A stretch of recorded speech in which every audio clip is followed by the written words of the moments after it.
Hi there, welcome back.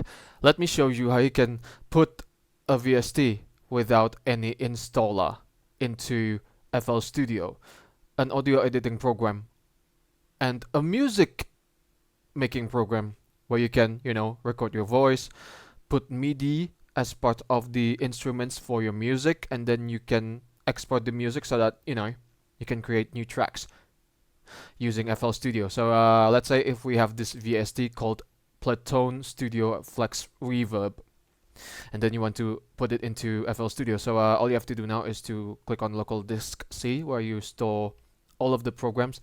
Click on Program Files, Image Lion, the company that creates FL Studio, and then click on FL Studio 20, and then click on Plugins, and then click on the folder, Control C to copy, and then Control V to paste it here.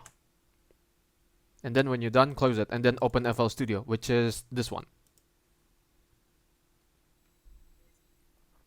And then click on Options, Manage Plugins.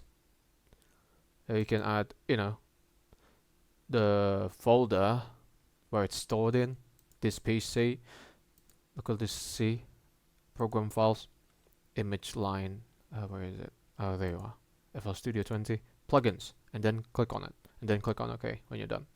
And then click on Find More Plugins if you haven't found your plugin.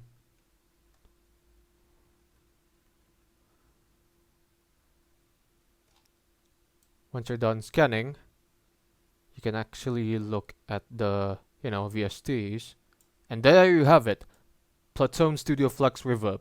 And then you can, drag it just like this, and then you're done.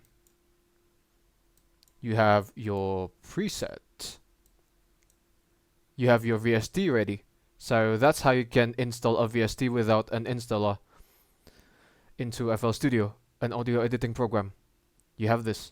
Thank you for watching, guys. Give it a like, comment, and don't forget to subscribe to the channel. For me, it's good day. Ciao.